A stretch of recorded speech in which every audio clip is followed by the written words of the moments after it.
중국인이 생각하는 미니멀 라이프, 나의 최소주의 생활을 소개합니다. 이 책의 저자 샤오예는 최소주의 생활, 즉 미니멀 라이프를 단순하고 명료한 삶을 만드는 방식이라고 정의합니다. 이는 무조건 버리는 것이 아니라 좋아하는 것과 내게 도움이 되고 의미 있는 것들로 삶을 채우기 위해 내 삶을 비우는 과정을 의미합니다. 중국어로 지지엔리, 직역하면 지극히 단순하게 만드는 힘. 그것이 바로 미니멀 라이프의 힘인 것입니다. 책의 표지에 이렇게 적혀 있네요. 연연하지 말 것, 낭비하지 말 것, 신경 쓰지 말 것. 함부로 채우지 마라. 결국은 버려야 할 것들. 물건, 감정, 관계에서 자유로워지는 연습. 미니멀 라이프에 조금이라도 관심이 있는 분들이라면 잘 알고 있는 표라고 할 수 있겠습니다. 이 책은 물건 버리기가 아니라 삶의 본질을 되찾는 데 중점을 두고 있습니다. 태도, 욕망, 감정, 물질, 업무, 생활 등 삶의 각 부분을 단순하고 간결하게 하면 주도적으로 우리의 삶을 이끌어 나갈 수 있다고 말하고 있습니다. 자, 그럼 저와 함께 저자의 이야기를 따라가 볼까요? 태도, 간결할수록 행복해집니다. 소유하지 않아야만 모든 사물의 가치, 그리고 그것들이 내게 주는 의미를 알 수 있습니다. 소유하지 않아야만 욕망에 구속되지 않습니다. 당신은 지금 이 순간 무엇을 소유하고 있나요? 사랑하는 배우자와 아이들, 직업, 친구, 집, 자동차, 돈. 애써 노력한 끝에 일궈낸 물질적인 결과물들을 가지고 있을 테지요. 하지만 그 바탕이 되는 삶 그 자체는 그 누구도 소유할 수가 없습니다. 물리적인 결과물에 집착할수록 내 삶은 더욱 복잡해지고 욕심으로만 가득 차게 됩니다. 그래서 소유하지 않는 삶이 필요한 것이죠. 소유하지 않는 삶, 즉 최소주의를 실천하는 삶은 뺄셈이 아닌 덧셈입니다. 최소주의는 내려놓는 과정일 뿐만 아니라 나에게 정말로 필요하고 유용한 물건을 내 곁에 남기는 선택의 과정인 것이죠. 사재기는 혼란스러운 마음의 표현입니다. 문제가 있는 건 물건이 아닌 내 자신인 거죠. 불필요한 것을 빼고 의미 있는 것을 더할 때 우리의 인생은 더욱 풍부해집니다. 적은 것이 곧 많은 것일 수 있는 것은 소중한 것만 남겼기 때문입니다. 욕망, 자신의 진짜 마음에 충실해야 합니다. 무슨 일을 하든 즐거울 수 있는 비결은 단 하나, 바로 집중하는 것입니다. 외부 세계로부터 간섭받지 않고 내가 원하는 한 곳만 바라보는 것이죠. 집중해야 성공한다는 것은 누구나 다 압니다. 한 번에 하나씩 반드시 해야 하는 일을 정한 다음 순서대로 처리하고 미루지 말아야 합니다. 필요하다면 자투리 시간을 이용해서라도 내가 원하는 한 곳에 집중해야 합니다. 하지만 우리는 삶에서 중요하지 않은 90%의 가짜에 모든 에너지를 쏟아붓고 있는 경우가 많죠. 즐겁게 살려면 삶을 간결하게 해야 합니다.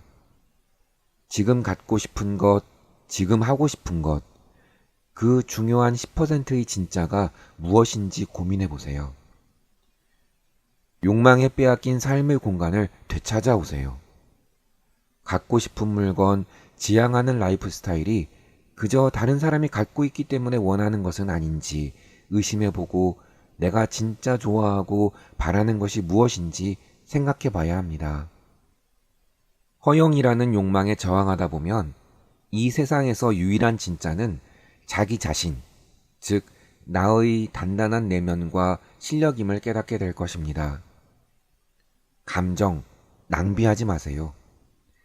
내 것이 아닌 물건을 대할 때는 무심히 옷깃을 털고 거기서 한 줌의 공기도 덜어가지 않아야 합니다. 다만 나의 소유를 대할 때 소중하게 보호하면 됩니다. 많은 사람들이 감정 표현에 서툴러서 서로가 서로에게 상처를 주고받게 합니다. 오래가지 않는 일회성 관계에 감정을 쏟지 마세요. 무의미한 감정 싸움으로부터 멀어져야 합니다. 감정을 적절하게 표현하고 타인과 적당한 거리를 유지하면서 감정적인 소모를 줄이면 진정 홀가분함을 얻을 수 있습니다. 복잡하게 만드는 것은 결국 나 자신입니다. 인간관계를 심플하게 하고 가벼운 마음으로 모든 일을 처리하세요. 근심거리나 잡다한 일을 머릿속에 쌓아둘 필요가 없습니다. 감정 표현에 서툴다는 생각이 든다면 표현을 더욱 심플하고도 단호하게 해야 합니다. 마음의 자유가 만드는 진짜 내 인생을 살아가려 한다면 원하는 것을 선택하고 불필요한 것을 포기하는 용기가 필요합니다.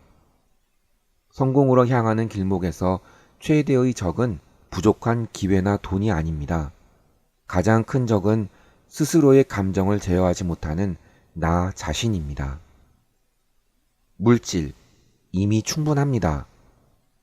눈에 보이는 것을 버림으로써 눈에 보이지 않는 세계를 변화시킬 수 있습니다.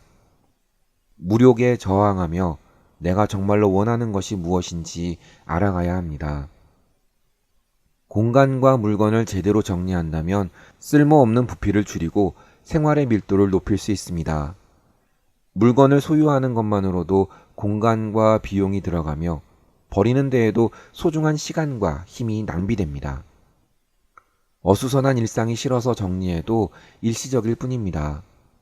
그래서 물건을 구매할 때에는 이성적이고 지혜롭게 판단해야 합니다. 그다지 필요 없는 것이라면 구입하지 않아도 살아가는 데는 문제가 없습니다. 집은 마음을 비추는 거울입니다. 마음이 평안하고 조화로운 사람은 그가 생활하는 집도 그러합니다. 반대로 집을 통해서 자신의 현재 마음 상태를 부드럽게 만들 수도 있습니다. 반드시 필요한 것만 구입하고 없으면 불안하다는 생각은 버려야 합니다. 물질의 안정감을 두려고 하지 마세요. 사용하지도 않는 물건에 집착하면 영원히 버리지 못합니다. 과거의 것에 빠져 있다 보면 새로운 삶을 향해 발을 내딛지 못합니다. 물건은 사용해야만 가치가 있습니다. 독립적인 사람은 더 나은 삶을 가능하게 하는 물건만 남겨놓습니다. 나에게 필요한 물건만 남기고 나를 사랑하는 사람을 귀하게 여기는 것이 중요합니다. 업무 미루지 맙시다. 주어진 시간이 충분치 않다고 원망하지 마세요. 시간은 항상 그곳에 있으며 줄어들거나 늘어나지 않습니다. 나아가야 할 방향을 찾지 못한 내가 잠시 방황하고 있을 뿐입니다. 나에 대한 믿음부터 회복하세요. 자신의 장단점과 뛰어난 분야를 파악하고 못해요를 한번 해볼게요로 바꾸어 가세요. 그 과정 가운데 문제점을 찾아내서 보완하고 일을 처리한 뒤 스스로를 돌아보며 정리하는 습관을 들여보세요. 중요하고 긴급한 일을 최우선하여 한 번에 한 가지 일만 처리하세요. 즉시 해결할 수 있는 일은 지금 바로 하세요. 책상 정리와 업무 능력이 서로 관련이 있다는 걸 알고 계셨나요? 집이 마음을 비추는 거울일 수 있는 것처럼 책상 위의 모습은 업무를 대하는 마음 상태를 비추는 거울일 수 있습니다. 기한이 지난 이메일이나 어지럽게 폴더가 가득한 컴퓨터 바탕화면도 정리하세요. 정기적으로 자신의 업무나 생활의 저장 장치를 정리하면 혼란스럽고 어지러운 느낌에서 해방되어 머릿속의 혼잡한 공간까지도 깨끗하게 비워질 것입니다. 더 이상 일에 매몰되지 않고 자신만의 시간을 즐길 수 있는 거죠. 생활, 연연하지 맙시다. 삶과 대자연에 가까워집시다. 그로부터 얻는 즐거움 또한 심플하고 아름답습니다. 무의미한 인간관계는 과감히 포기하세요. 사람의 에너지는 유한합니다. 나의 인간관계가 나의 삶과 업무에 도움이 되는지 살펴보세요. 그리고 상대방이 어두운 감정을 불러오는지도 살펴보세요. 불가피하지도 않고 실질적인 의미도 없다면 사회적 관계 형성에 급급해하며 시간과 에너지를 쏟을 필요가 없습니다. 그보다는 전문적인 기술을 쌓거나 독서하는 시간을 가짐으로써 나의 수준을 끌어올리는 편이 낫습니다. 그래야 나의 세계가 넓어질 수 있습니다. 내적 평안함을 강조하는 최소주의 삶을 통해 자연과 가까워지면 피부 관리도 더 쉽고 간단해집니다. 자신에게 맞는 화차를 마시고 내 몸 안에서부터 밖으로의 변화를 경험해 보세요. 꽃처럼 화사해지는 자신의 아름다움을 만나게 될 것입니다. 감사하는 마음을 품고 인생을 대하며 우리 삶 한가운데에 항상 존재하지만 작아서 보이지 않던 소소한 행복을 찾아가는 슬로 라이프를 통해 내 행복을 돌아보는 삶을 살아보세요. 삶이 심플해지는 만큼 재정 관리도 더욱 명확해지고 즐거워집니다. 가볍고 홀가분해질 때 행복에 집중할 수 있습니다. 라는 메시지가 아직도 마음에 울림을 주고 있습니다. 최소주의는 삶 속에서 의미 없는 것들을 정리해 일상 속 여유와 자신만의 속도를 되찾아 줍니다. 나만의 취향이 담겨 있는 물건, 쾌적한 나의 방, 내 진심을 꾸미거나 감정을 소모하지 않아도 되는 편안한 친구를 통해 나의 삶을 충만하게 만들며 주체적으로 살고 있다는 믿음을 얻어보세요. 복잡한 것을 덜어내어 진정 원하는 것만 남기면 충분합니다. 그래야 비로소 이제껏 불필요한 것들에 가려져 보이지 않았던 내게 맞는 내가 꿈꾸던 행복이 보일 것입니다. 오랜만에 책의 내용 중 한 챕터를 읽어드리면서 마치려 합니다. 책의 거의 끝부분 삶의 한 걸음 더 가까이라는 장입니다. 오늘도 좋아요와 구독으로 응원해주신 분들을 축복합니다. 감사합니다. 삶의 한 걸음 더 가까이. 당신은 불안한 삶을 살고 있지는 않은가? 각종 물질에 발이 묶여 있지는 않은가? 자기 자신을 위해 맛있는 한 끼 요리를 해본 지는 얼마나 되었는가? 마음을 가라앉히고 책 한 권을 읽어본 지는 또 얼마나 되었는가? 부모님을 모시고 공원에 산책을 하러 나가본 것은 언제인가? 대자연 속에서 자연의 공기를 호흡해 본 것은 언제인가? 우리는 지나치게 오랜 시간 도시 생활에 묶여 지냈다. 그 과정에서 많은 유혹들이 우리를 마땅히 살아야 할 삶으로부터 멀어지게 했다. 최소주의 생활은 그 같은 번잡함으로부터 멀찌감치 떨어져 진정한 삶을 향해 가까이 다가가는 것이다. 많은 사람들이 도시의 빌딩 숲에 갇힌 채 매일같이 업무에 파묻혀 있다. 사소한 일을 따지고 비교하며 승진을 위해 또는 더 많은 돈을 벌기 위해 머리를 짜내고 더 높은 지위를 얻으려고 자아를 포기하기도 한다. 그들은 이미 대부분의 에너지를 소진했다. 그러니 진정한 삶을 위해 투입할 에너지와 돈이 남아있겠는가? 자신이 과거에 지나온 길이 곧 삶이라는 것을 알긴 하지만 결국 어떤 이들은 삶을 무언가를 향유하는 것으로만 보내고 또 어떤 이들은 일을 하거나 능력을 키워내는 데만 쓰기도 한다. 그런데 사실 이것은 삶이 아니다. 이는 가장 기본적인 생존에 불과할 뿐이며 자기 자신을 살아남게 하는 것에 불과하다. 삶은 텔레비전 드라마나 책 속의 그럴듯한 생활 방식을 뜻하지 않는다. 화려한 식당에서 만찬을 즐기는 것은 더더욱 아니며 멋진 바에서 술을 마시는 것도 사무실에서 컴퓨터를 마주하고 앉아 바쁘게 살아가는 것도 아니다. 진정한 삶은 가장 심플한 모습이며 이는 사람들에게 가장 쉽게 잊히는 일이기도 하다. 평범해 보일지라도 이를 통해서라면 진정한 기쁨을 맛볼 수 있다. 나를 위해 선물을 만들고 나를 위해 기쁨을 만들자. 눈앞의 아름다운 것들에 현혹되어 자기 자신을 잃지 말고 내가 직접 나서서 그 다양한 기쁨을 만끽하자. 영화 리틀 포레스트의 주인공은 스스로 도시에서 벗어나 어릴 적 살았던 마을로 돌아온다. 자급자족을 하면서 기쁨을 되찾아가는 그녀는 직접 우스터 소스를 만들기도 하는데 맑은 향과 맛이 그 어떤 브랜드 소스보다 탁월하다. 천연 식재료만 사용해 가장 간단한 조리법으로 요리하니 그 유일무이한 맛에 한 입 먹을 때마다 더 없는 만족을 느낀다. 심플한 방식으로 삶에 접근하고 대자연에 가까이 다가가면 이때 얻는 즐거움은 단순하면서도 아름답다. 오늘날의 사람들은 너무 오랫동안 물질 세계에 둘러싸여 살아왔다. 지나치게 많은 물품이 삶을 채우고 있는데 그러다 보니 우리가 직접 큰 힘을 들이지 않아도 그것들이 많은 인류를 처리해 준다. 하지만 이런 삶은 우리로 하여금 진정한 삶으로부터 점차 멀어지고 자발성을 잃게 만들었다. 그 대신에 무엇을 하든지 목적과 목표의식만 갖게 된 우리의 삶은 점점 더 혼란스럽고 냉혹해졌다. 삶이란 주어진 것을 맹목적으로 향유하기만 하는 것이 아니고 마음을 다해 맛보고 음미하는 것이다. 삶은 발버둥 치는 것이 아니다. 돈을 벌기 위해 혹은 더 귀한 것을 사기 위해 자신의 에너지와 시간을 소모하는 과정도 아니며 길을 쓰고 위로 올라가 높은 지위에 오르기 위한 과정도 아니다. 삶은 일종의 체험이자 과정이다.